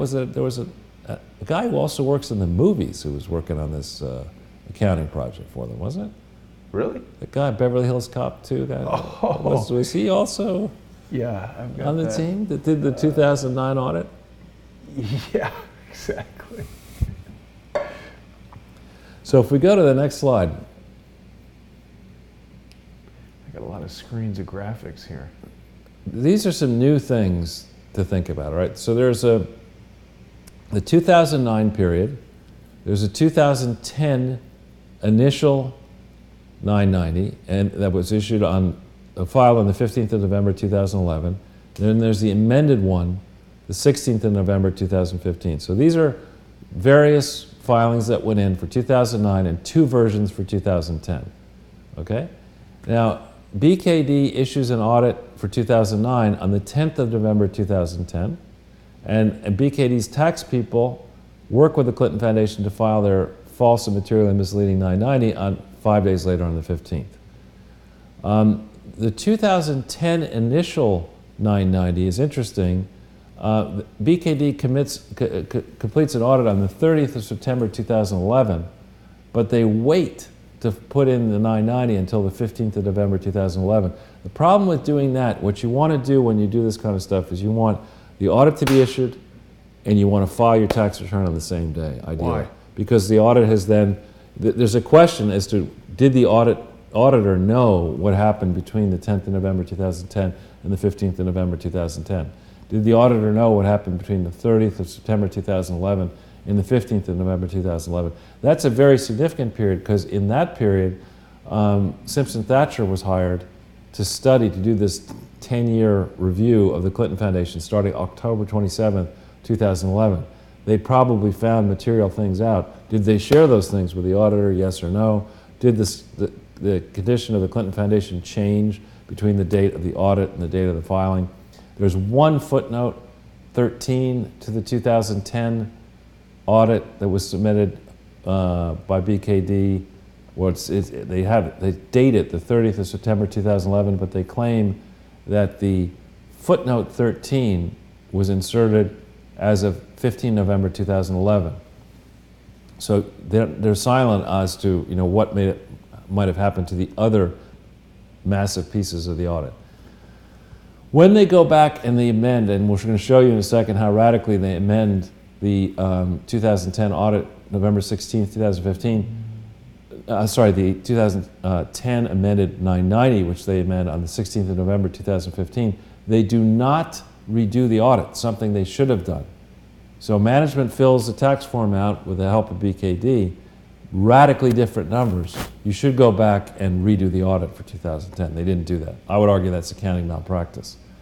So then just a few questions. We're going to show every answer in these questions is wrong and they're material. Did the organization undertake any program services during the year which were not listed on the prior year Form 990? So in 2009, when they say any program services, it doesn't say, it's not a limiting question. It says any. So in other words, if you were doing HIV/AIDS stuff in Angola in 2009, but not in 2008, you're supposed to say, yeah, we've extended the geographic extent of our HIV/AIDS international practice to a new country, Angola. You're supposed to do that. So they say they didn't undertake any new program expenses in any of these years, in 9, 10, and 10 amended. That's absolutely false, as we're going to show you in a second. Part 3, question 3, did the organization cease conducting or make significant changes in how it conducts any program services? Now, remind you, this is the Clinton Foundation in 2009 we're talking about that includes Old Chi and new, the entities that become New Chi, New CGI. There's a radical transformation between 2009 and 2010, and they say, no, we didn't cease anything. We didn't hive off all that crap to the Haiti thing, to the Clinton-Bush-Haiti thing. We didn't hive off CGI work to the new CGI, or Chi work to the new Chi, or AHG work to the new AHG, or any of that. We didn't do any of that. False, false, false. Bold-faced lie, right? And then, did the organization obtain separate, independent, audited financial statements for the tax year? They say yes, I say no. I say the audits that were provided are not independent and are not compliant with AICPA guidelines, and I call on you, BKD, to show your face here. I mean, you know that this work you did was ridiculous, and you have your work papers, and I hope you have people inside your organization who had nothing to do with the Clinton Foundation who are taking a close look and at the allegations I'm making here, and a close look at the work product you provided, because you run the risk, if you continue to defend this abhorrent work, you run the risk that the authorities will spare no expense and have no mercy. And just shut you down forever. I mean, it happened to Arthur Anderson. It should really happen, right? I mean, there's kind of... Depending on their response. And then they say in this Part 610A, does the organization have local chapters, branches, or affiliates? I mean, we're going to show you just how ridiculous this answer is, no, in a second. The answer is yes, they have them all over the world, they have multiple branches in cities. And what does it mean, local chapters? Just means so if you're the Clinton Foundation, if you're based in, it says local chapters, comma, branches or affiliates. Right. So it could mean, the Clinton Foundation is in Little Rock, you have the Little Rock office, next to the cow thing. Well, yeah, you have the Little Rock office where there is the massage parlor, et cetera. Right. And then you have a building next to it. That would be a local office. You might have a suburban office. You might have. Is that building next to it the Heifer Project? There is a Heifer Project But that's building. not That's not them. that may or may not be an affiliate. But the office here in New York City Would that we definitely went to, be- the Massachusetts office where Ira Magaziner is having barbecues. The multiple offices in New York, the one at Harlem, the one Midtown, the one at 77 Water Street. If they have an office, if they're doing work in Chappaqua, if they're doing work in Washington D.C., all that. Commode was an office technically. Well, so the answer no, and it's just absolutely wrong. So, in addition to all these problems, BKD actually issued a false and materially misleading 2010 audit for New Chai on 31 August 2011. And now that audit, you can get to it by following this link. We don't need to hit the link now. But it's, of course, not on the Clinton Foundation website. The audit for the Clinton Foundation itself is defective for 2010. We've been over that ad nauseum. And on top of that, when you set up a foundation, charity, you're supposed, and you get tax exemption retroactive to the date you were formed, you absolutely must fill out what's called a short period tax return. So they don't fill one out for the Clinton Foundation, they don't fill one out for New Chai, and remind you, 29 September through 31 December 2009 is a robust period where there's a lot of activity in old Chai, there's a lot of stuff going on, Bernie Madoff is being wound up, there's a lot of concern about fraud and bad accounting. Was Bernie Madoff at all involved with the Clinton Foundation? I don't think so, but I'm just saying the message of Bernie Madoff, the Clinton Foundation, I would argue, is Enron, a mixture of Enron and Bernie Madoff. It's basically crappy in terms accounting, of the tactics. crappy accounting, very complex operations that nobody can understand, Right. and trustees that have decided, and directors, that they won't do their work. Now, in addition, let's hit this link here. This is Form N. Excuse me. N for not good. Well, this is what you have to fill out when you liquidate, terminate, dissolve, or have a significant disposition of assets. And they should have filled this form out in 2009, I would argue, in 2010, as the parent foundation got, and you can look at the form, it's a very lengthy form.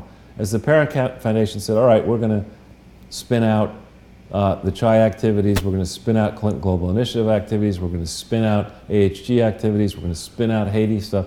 This form has to be filled out. It's never been filled out for this period, this crucial period, 2009 and 10. And so I would argue, and I think the IRS generally argues, this is the 2017 version. You have to go back and look at the 2009 and 10 version. But what the IRS instructions say is that if you submit your tax return and it's not complete, you haven't filed by the deadline. If you leave out a material thing like this schedule, the filing you made for 2009 or 10, depending on how you want to look at it, is incomplete, which means you're in gross violation of federal and multiple state and foreign laws. And you damn well better correct these filings.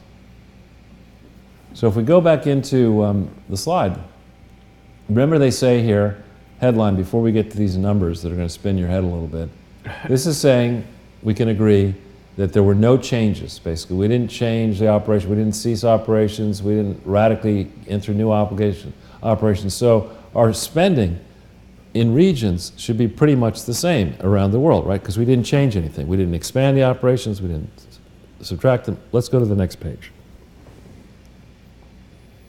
Okay.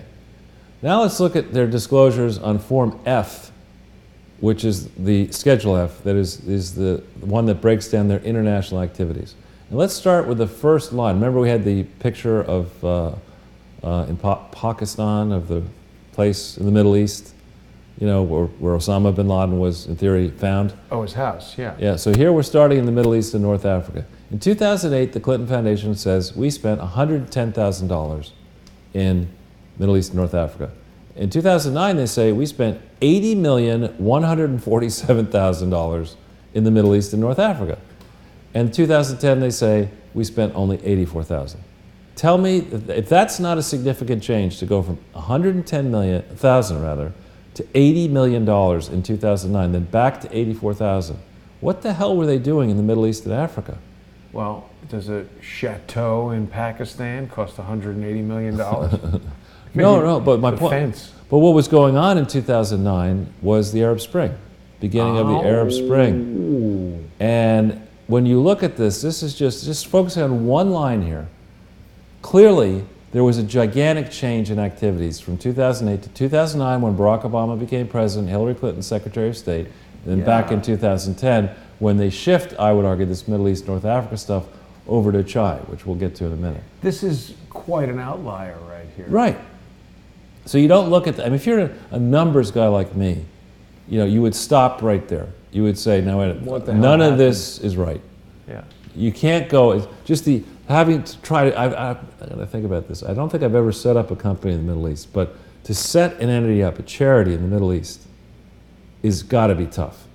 And to say on the previous forum that you haven't made any changes, you didn't go into new areas and you didn't cease operations in 2010, when you have this type of movement just in the Middle East and North Africa is ridiculous, right? And then you look at this and you say, all right, here's the thing that, remember I said in the very beginning, you're not supposed to be doing anything outside Little Rock.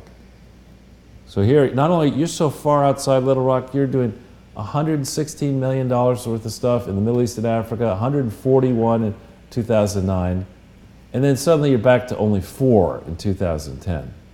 Yeah, so they have no explanation for why that occurred. No one's. I don't think anyone's ever asked him. This is buried in Schedule F. Most people don't even look at the whole tax return or the audit. But when you look at the background, you see this, and you say, we get to a line here, Jason. There's this country here, Russia. Oh. What was the Clinton Foundation doing in Russia in 2009? Well, that's interesting. Uranium One. That's interesting. I'll tell you something, Charles. I did a really interesting episode with Lee Stranahan in D.C. on Friday where we spoke about the real Russiagate.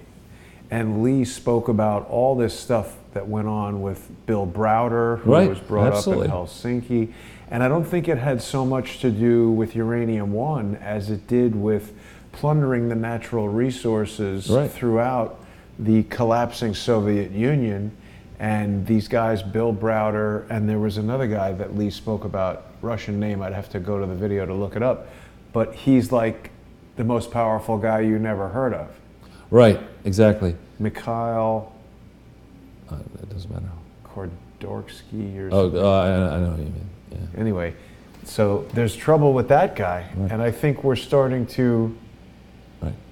So we look at this and we go down here to the very bottom. This is the total from Form F. It says, we spent 140 in programs. But when you look in the body of the tax return, it says actually we spent 207 million. The difference could be other domestic spending. But you have a similar problem here in 2009. They say the total is 170, but when you look on the form, it's 228. Then in 2010, they identify 21 as being their international spending out of 98. And then when they changed the form in 2016, they say, you know what, actually we spent 115 million. But they don't change any of the other stuff. So this is not a serious attempt to account, to report and to account for what truly happened. Numbers down. It's just, you're just sending them in. You're assuming, no one will check this. Hillary will be president. Why are we wasting our time? We'll buy off Bernie. We got that done. We'll rig the primaries. It's either going to be Bush who will crucify, as we've done in the past. We crucified his father, and we've got all kinds. Anything we need on Bush, we've got. And let's hope that Donald Trump is. We got the Access Hollywood tape. We've got everything we need. Let's do what we can to help Donald Trump, maybe. Because we're going to just destroy him in the general election. It is really interesting to see these attempts that are made to take someone out. And then when they don't work and you look back on them, how contrived and foolish they were and how desperate and scrambling the ones doing it become. Right. So if we go to the next page, this is continuing down the trail of tears. Okay, this is a similar set of information concerning this New Chai, okay? And there's a little bit more detail on it, but New Chai, remember we've talked about this in the past, they had they've issued 10, they've issued 2 versions of the results. They issued one in 2013 and one in 2011. And you see how the results are radically different. In 2011, they say they had 1 million of Middle East, North Africa. 2013, when they reconsider what happened in 2010, nah, no we didn't. 134 million in subs, no, it's only 34 million. Oh. Nothing in East Asia Pacific in 2011, up 7.8 million in 2013. The numbers are just radically different. 20 million of spending in North America in 2011, nothing in 2013 version. So, I mean, you would look at this and somebody like me, I don't know what the movie analogy would be, somebody like me would say, I trust not one thing that you're saying about this company, not a single thing. Because remember that all this spending, with the exception of North America, is in foreign currency. So we don't know, were they using the right exchange rates? Were they using the right local currency amounts? Did they, in every one of these countries, did they go and fill out the paperwork you're supposed to fill out to actually be lawfully registered? Doubtful. It gives you a sense of the scale of this thing. You've got 359 people running around. Well, you got one person in the Middle East and 358 people running around sub-Saharan Africa. Try to control that. But when you add all this stuff up, that's employees? Yeah, persons and agents is what it is. Why only one in the Middle East and North Africa? It's never a good, or why only one in South America? And all this money being spent and just one person doing it? It doesn't make any sense. It's never a strong move to have one person do anything in a business. It's just never a strong move. Yeah, because what if something happens to that guy? Well, it's just you can't control what they're doing. You don't really know what's going on. No oversight. You got 358 people running around sub-Saharan Africa. And then you look down at the totals, that total 520 or 645. But when you look in the body of the tax form, it says that you have only 281 people being paid. So that means there are a lot of agents running around. And an agent... Interns. Well, an agent, somebody, that means you're not really controlling your foreign staff. And when you add this thing we've done before, considerations of fraud and financial statement reporting, talks specifically about this as a risk factor. You don't want to have, something like this, engage in activities for which it's not authorized. In sub-Saharan Africa, I've been all across sub-Saharan Africa, and it's not, no aspersions about the people. Wild West going on. It's just that to think that you can control 358 agents in sub-Saharan Africa doing who knows what. You couldn't control 358 agents in Manhattan. It'd be hard. It'd be hard. But so you look at this and you say this thing is completely out of control. Obviously and completely out of control. The decision to refile 2010 in New Chai was made, as we're going to show you in a second, when Hillary Clinton was in control, when the Clintons were in theory in control of this Clinton Foundation that controlled New Chai. So it's a bad decision that directly implicates Bill, Hillary, and Chelsea Clinton and their advisors. So we go to the next page. Okay, and this is actually the final slide. We pose the question, what really happened in November 2013 at the Clinton Foundation? So according to the 2012 annual report, if we hit this file here, press the change and we go down a few pages into it. It's 201 pages. I'll tell you, go through the audit. We're going to get to the page slowly now, a little bit more down. You should get here. Stop. A little bit further down. Okay, and then right here. List all of the organizations in bold, current officers, directors, and trustees. This is November 15, 2013. Go down there a little bit. It says we have 3 directors, Bruce, McAuliffe, and Chelsea. 3 directors. McAuliffe. Terry McAuliffe on November 15th. What is this, how much are they getting paid? Bruce makes $385,000, so I would argue he's not independent. Terry and Chelsea take no compensation. Okay? Andrew Kessel. But this is to focus. They say they have 3 directors, okay? Right. But now let's go back into the slide. This then says, in this document we provided before, this is the Georgia filing, and we can provide it again at a later date.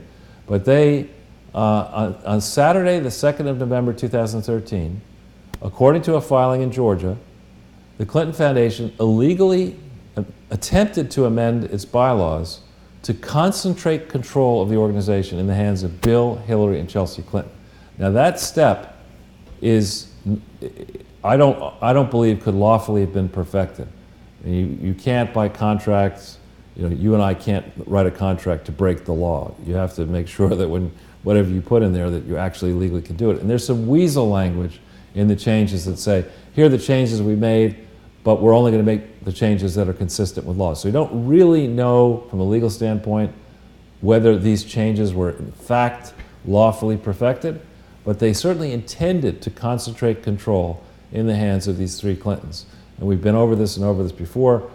This happened on Saturday, the 2nd of November 2013. So if that happened on Saturday, the 2nd of November 2013, how come Bill's name and how come Hillary's name are not listed as directors on the 15th of November 2013 when they filed the 990 for 2012? Why?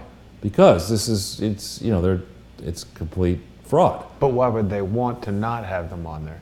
They wouldn't. Well, this change, I would argue, this attempted change guts the legal premise. Because it puts it all under the control of the family. Something you're not allowed to do, because this entity is a public charity which cannot be controlled by family. So that's why they don't want to document They that. probably didn't want, in this time frame, as Hillary was considering gearing up for a presidential run, they wanted to bury this as long as possible, the fact that they tried this change. And then they needed, though, because the New York Times was hammering them, they needed to bring in an independent board.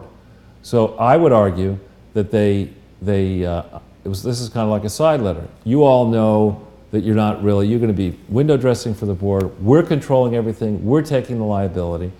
Well, a further problem here is that in the 2013 990, which is, we don't need to go in it, you could find the same place yourself. That one shows that Terry McAuliffe left the board on the 5th of November 2013. Isn't that weird for him? Isn't he like the senator? The governor. He won the election and he left on that day, the 5th of November when he won. He went off the Clinton Foundation board. Now the problem here is, if you have only 3 directors, if they claim they had 3 directors on the 15th of November 2013 and that Terry was one of them. Then in a later filing they say, no, Terry left on the 5th of November. That could mean that there were only 2 directors for a period of time until the replacements may have been made. And it then raises these questions.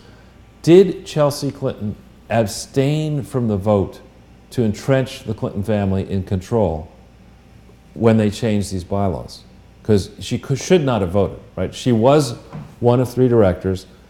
Depends when this actually happened. If it happened after the 5th of November, she's one, the other one's Bruce Lindsay. I would argue there's no corporation at that point. You need at all times to have 3 directors. And if so one doesn't just leave, you have somebody there to replace them immediately. But that's not what they declared. You see, this is why I say they're in such trouble.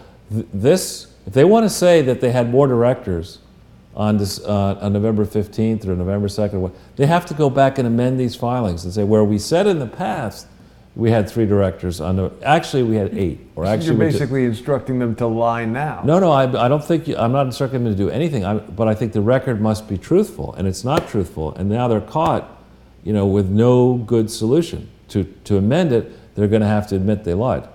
And depending on that, and they're going to have to get the cooperation. If they want to say that Eric Braverman, replaced Terry McAuliffe, they're going to have to, Eric Braverman's going to have to come forward and say, yeah, I knew about this. I knew as a lawyer, somebody who had taught at Yale Law School, I knew that the Clintons had decided to illegally entrench control in themselves of this Clinton Foundation. I was the CEO. I replaced Bruce Lindsay in July of 2013. I'm a smart guy. I looked at all this. I said, you know what? You go ahead and do that. I'll stay as your CEO, and I'll come in and agree to be a director. and I'll say that I voted in favor of this. You're going to have to get him to do that, and as a guess, he will not do that. Good luck even locating him. Right. So, and then how many of these directors, these supposedly independent directors, what were they told in this process of coming in and putting their name on saying they were directors in 2013? What were they told by the Clintons and their advisors and their lawyers? Anything in writing? Did they do any diligence on this Clinton Foundation? Or did they just say, you know what, Hillary's going to be president, you know, I'll happily put my name on this document. Think of all the money I can make when she's president. I know how Bill rolls. You know, yeah, I know how. Do a favor, and they'll have to do me a solid. Well, it's like that scene in Godfather where the guy comes in the beginning. He said, "You come to me on the day of my daughter's wedding," and I think he says, "Okay, you're going to have to do me a favor someday," and he agrees to do it, right? Right. I guess I don't remember. So that's the deal. But the question is for each of these people: Frank Giustra, Rolando Gonzalez-Bunster, Eric Gooseby, Hadil Ibrahim, Lisa Jackson, Cheryl Mills, Cheryl Saban, and Richard Verma. Each of these people, you know, Wall Street Journal is recommending who the special counsel should go talk to. Special counsel better talk. Why is the Wall Street Journal doing that? I'm just saying, you know, we're going to talk about that in a second. That segue to your thing, but okay. You know, each of these directors need to.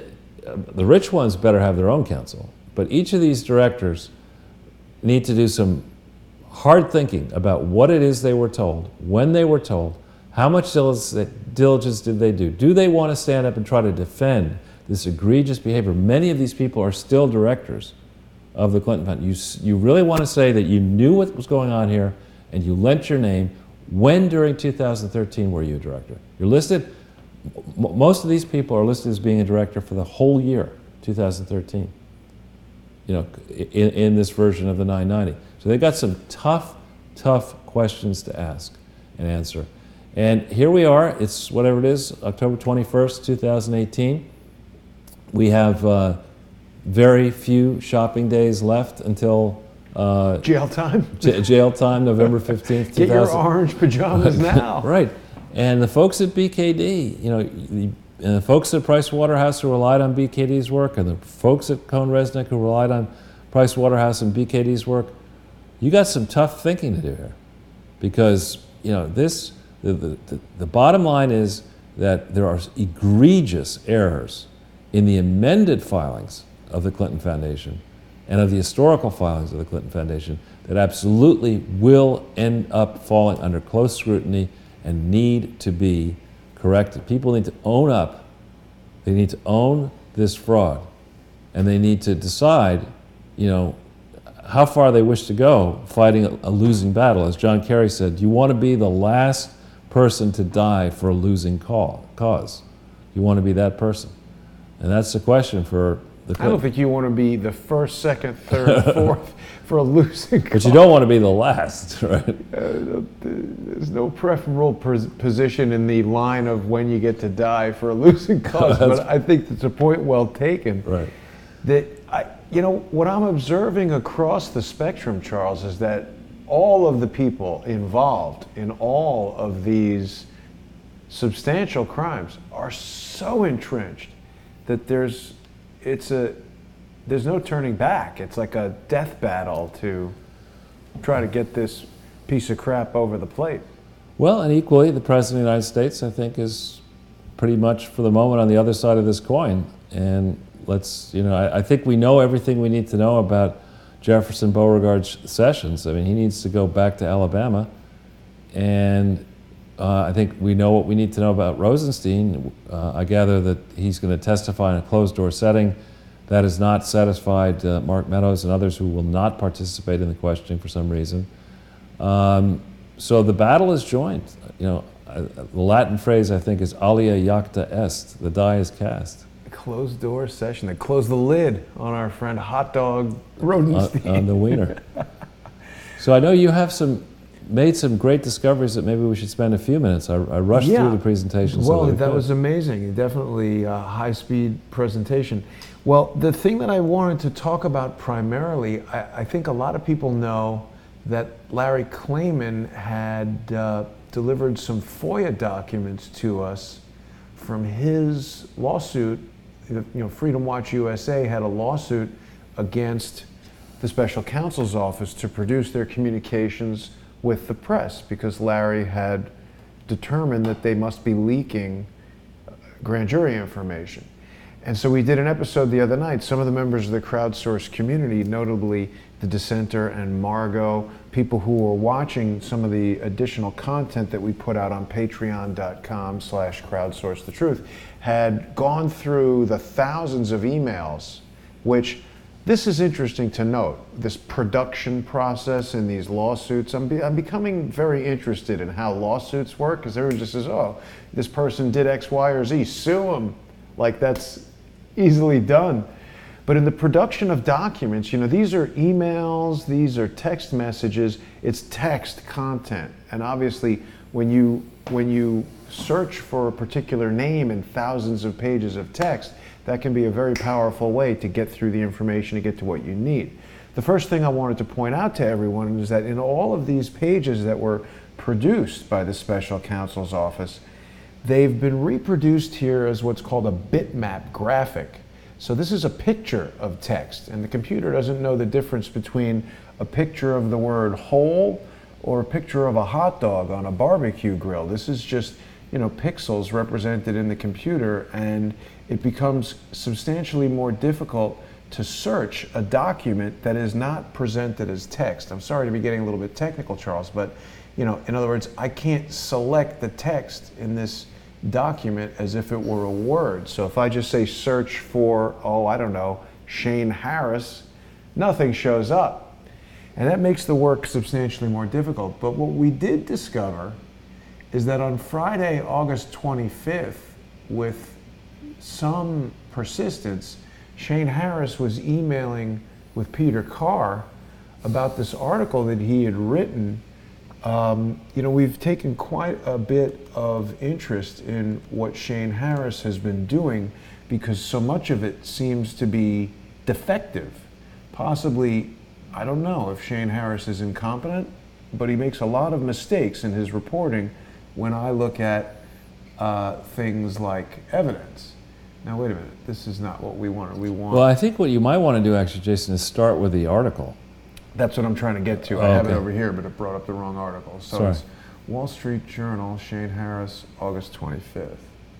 So that article came out at? It was at 2:50 p.m. Here we go. I've got it here. So this is very interesting, because Mr. Harris has been persistently pressing this story about Peter Smith. And here we are, August 25th. Peter Smith died, what was it, May 14th, 2017. So here on the 25th, special counsel examines possible role Flynn played in seeking Clinton emails from hackers. Now here's the thing. This article is written August 25th, 2017 at 4:51 p.m. And these emails between Shane and Peter Carr,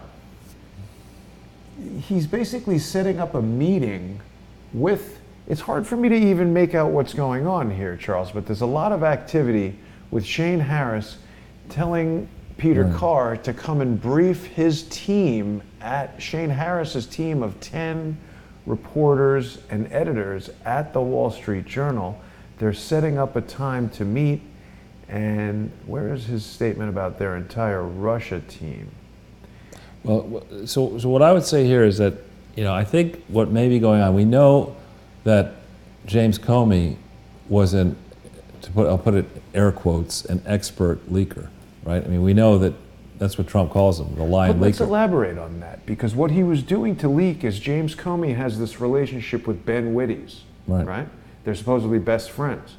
Ben Wittes is with the Brookings Institute, which is one of these illustrious think tanks that us regular people know very little about.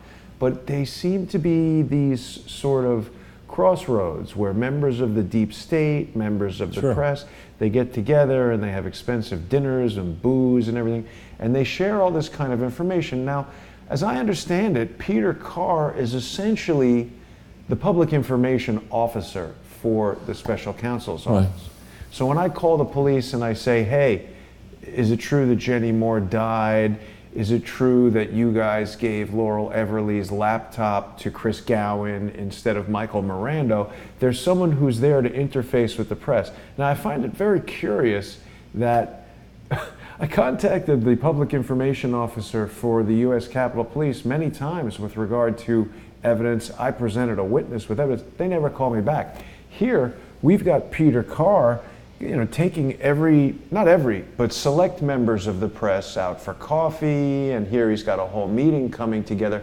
But so at 12:39 p.m., Shane Harris sends this email, which very much seems like an initial point of contact, right? He's saying, this is Shane Harris at the Wall Street Journal. I wouldn't send you an email saying this is Jason Goodman. That's more or less the way he sent the email to me.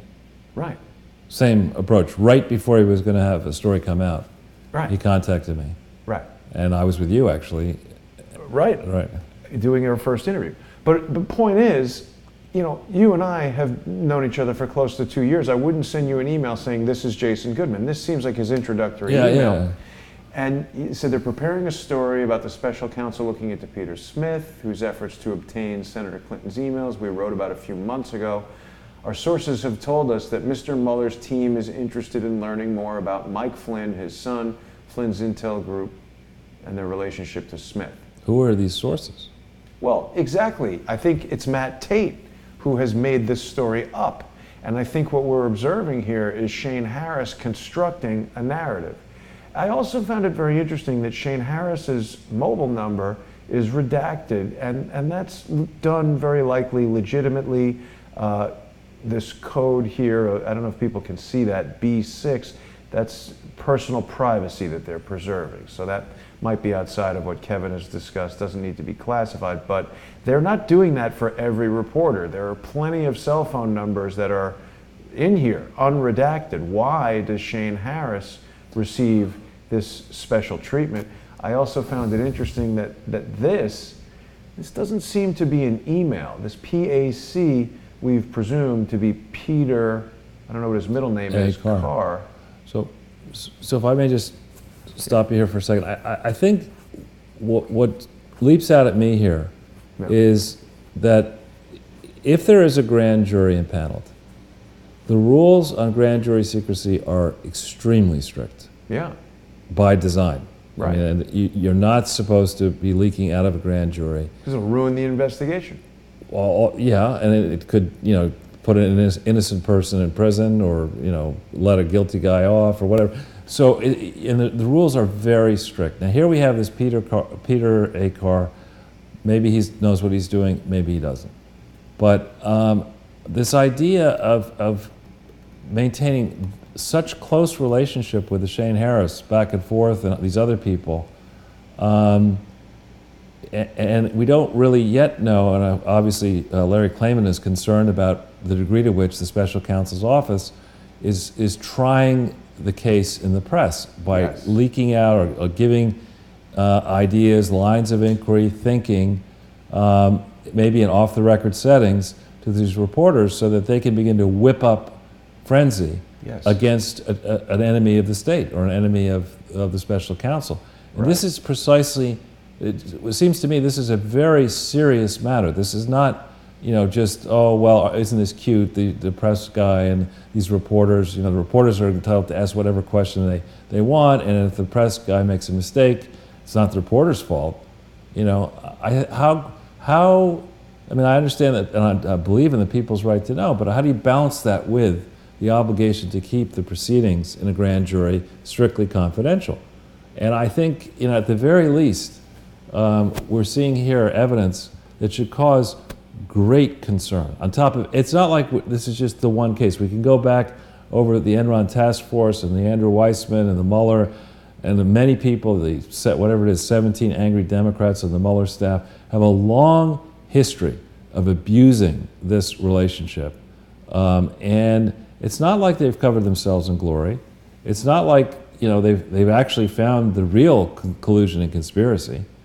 It's not like, in my mind, that the Mueller investigation, I'm willing to be convinced, but what I see so far is not a compelling case that Bob Mueller right to conduct the special counsel investigation rests on a strong foundation. I don't see that. And when I see the Shane Harris, who I've had some modest personal dealings with, I'm unimpressed with the approach that the guy takes. He doesn't strike me as being by the book, strictly professional. On the other hand, it looks to me like he might be, rather than being a journalist seeking truth, it's like he's trying to concoct a narrative. Yes, he's trying to sway the story here with the special counsel. He's even calling Peter Carr to a meeting at the Wall Street Journal in Washington, D.C. And, Peter's delighted. Super. Yeah. Or actually, sorry, that's Shane. Super. He's agreeing to come to the meeting. Why don't we do it here at 11 a.m. at our bureau? 10 reporters and editors, including our bureau chief. So now he's got someone from the special counsel's office coming to the Wall Street Journal, briefing him about who knows what. These guys didn't even know each other earlier this day. Shane's got these sources, which I think is Matt Tate, writing a document that, has anybody seen yet? I haven't seen it. So no one other than Matt Tate and Shane Harris have seen this document. Matt Tate, of course, used to work at GCHQ, and he's the same guy who had that company which was started for £1. What was that called? Capital Alpha Security. Yeah, he was CEO. And Wall Street Journal is very quick to tell us, here's the CEO of Capital Alpha Security, the fake $1 company. And by the way, Peter Carr, inside the special counsel office, my sources, which Matt Tate is the source with this document that was supposedly from Peter Smith, right? Right. So how the hell does Matt Tate have it? You haven't seen it. You're named in it, right? Apparently. That's what they say. So, I don't know, Wall Street Journal, what the hell is going on over there? We got Shane Harris calling and emailing the special counsel's office. When I called Shane Harris and told him he was misreporting, he said that was scurrilous and hung up the phone. I would think if someone called and said you've made a mistake in your reporting, you'd ask, what specifically do you believe is the mistake? Yeah, well, maybe Harris is part of the Clinton team. They play, rules are for other people. They're just playing to win under a theory that, maybe Donald Trump doesn't do well in the midterms, and then you hobble the administration, impeach him, and he's gone. But that it's fine to behave like that, I suppose, if you're being paid by Fusion GPS or you're, political attack dog. But when you're working, he's now inside the Washington Post. Right. When you're working as a journalist, you're not supposed to be waging political battles. Correct. And it's useful. This operation here is crowdsource the truth. Is Harris working for the division of the Wall Street Journal, which is crowdsource the smear? Yes. It's really odd to me. Yeah. Really odd. And I know people at the Wall Street Journal I'm impressed with. And reporters I am impressed with. They're very thorough and skeptical and cynical, and they always understand that whenever somebody comes to an investigator with a story, it's got to be stress tested. Stories, people don't remember everything 100%, and everyone has a perspective and an agenda, and it's the job of an investigative journalist to sift through all that. Right. And reveal truth, which I don't think we're getting so far out of the Wall Street Journal. I agree. I think the Wall Street Journal has a lot to answer for if they're going to stand by this reporting that Shane Harris has done, because we've gathered, and by we, I mean crowdsource the truth, substantial evidence in in the strange death of Peter Smith. Even the police in Rochester, Minnesota have said in a phone call that we've got more evidence about the death than they do. They were taken off the case by the FBI, which Robert Mueller seems to have a lot of hooks into with Peter Strzok, James Comey, all these guys. James Comey, best friends with Ben Wittes. Ben Wittes runs the Lawfare blog. Matt Tate writes for the Lawfare blog. Matt Tate is the source to Shane Harris. We're seeing another one of these little circular kind of things, very much like the Steele dossier, where, Isikoff writes the article. We've got these unholy alliances between the government and the press where, they've infiltrated everything that's supposed to be, the press is supposed to be the watchdog Freedom of the press is important so that we're watching what the government is doing. It's interesting to see how many people are trying to stop me from running Crowdsource the Truth. People with the, well, I won't name them. Yeah.